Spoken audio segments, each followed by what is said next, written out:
Ready?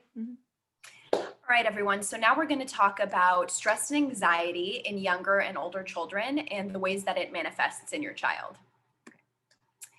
So first we'll get into stress and anxiety in younger children. So it can manifest in many different ways. Some of the different ways are falling asleep and waking up more during the night, constipation or loose stools, or new complaints of stomach pain, which we call somatization.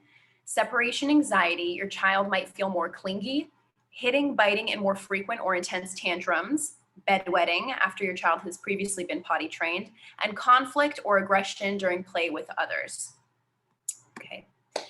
So now some signs of stress and anxiety in older children and adolescents. So some of those may look like changes in mood that are not usual for your child, such as ongoing irritability, frequent conflicts with friends or family, changes in behavior such as stepping back from personal relationships. So if your ordinarily outgoing teen shows little interest in texting or video chatting with their friends, for example, this might be a cause for concern.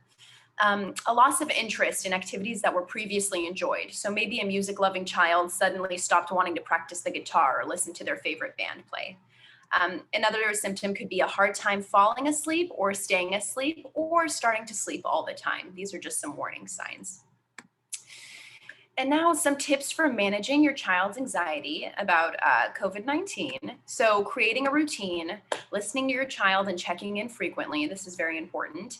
Looking for signs of anxiety, similar to the signs that we had just discussed. Teaching coping strategies and skills, and that we'll get to that a little bit later in the presentation. Focusing on controllable tasks, encouraging positive thinking, staying connected, and if all else fails, seeking professional help if needed. All right, so now we're going to be talking about tools you can use with your child. So we're going to talk about how you want to identify the feeling. You want to use language and visuals, and you want to estimate the intensity of their feelings, determine the appropriate reaction. And the key here is to model regulating yourself, then use the same tool to assist your child in regulating themselves. We can use our emotions to inform us instead of overwhelm us.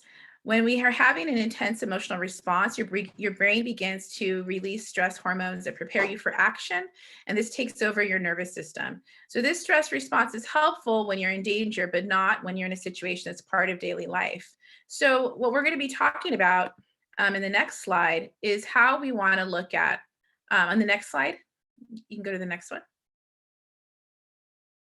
How we can name it to tame it. So first, you're going to stop, pause to recognize how you feel or how your child feels.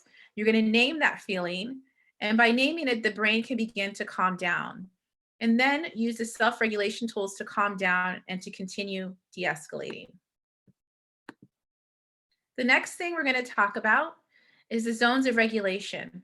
So zones of regulation normalizes experiencing a range of emotions. Emotions are not bad or good, they just are. The green zone is a zone that is ideal for learning, and you can state what zone you are in and how you can use your tools to help you to get to green. So again, modeling for your student is how you can help them learn to regulate themselves. This is a framework used to foster self-regulation and emotional control, and it uses the same colors similar to traffic signs. So caregivers can use the zones themselves to model the self-regulation, and then you're also providing them with some kind of language, emotional vocabulary to identify their feelings. The other tool you can use or concept is you can model for your child how to match their reaction to the size of the problem. And this helps us make sure we don't overreact or underreact to a problem. And so again, it has visuals, it has colors, it has the facial expressions, so that we can learn to match our reaction to the situation. And again, you model this for your child, and then you can use this tool for them. The other thing we can do, along with zones and the size of the problem, is we can model how to monitor our different emotional levels. So for example, you can say, I feel like I'm a 4. I'm going to take some deep breaths and get down to a 3. So instead of just saying, are you mad, glad, sad, you're looking at the intensity of emotions and helping your child get down to a 3 or a 2. And again, a 1 is where they're available for learning. And so we want to help them get down and de-escalate to that level. Another thing we want to do with routines and rituals is consider how your routines are contributing to self regulation. So you want to think about how my daily schedule for my child is helping them stay calm. And you want to create a predictable and consistent environment with clear expectations. But at the same time, you want to review your child's response to your routines and make adjustments as necessary. So maybe the routine you had during the winter break, the Christmas break, is different than what you're doing now. So just always be reevaluating and reflecting on your routines and rituals to make sure they're helping your child stay calm. Another thing we could do, and this will be a resource that you can look at later, is using movement and mindfulness breaks. So movement helps your child get their energy out, and you can do it with them. And then mindfulness is trying to just be present. And so, like breathing is a perfect mindfulness strategy that you can use. So you can watch this video and do the belly breathing with your child so that when you're feeling that they are a bit anxious, you can access this tool.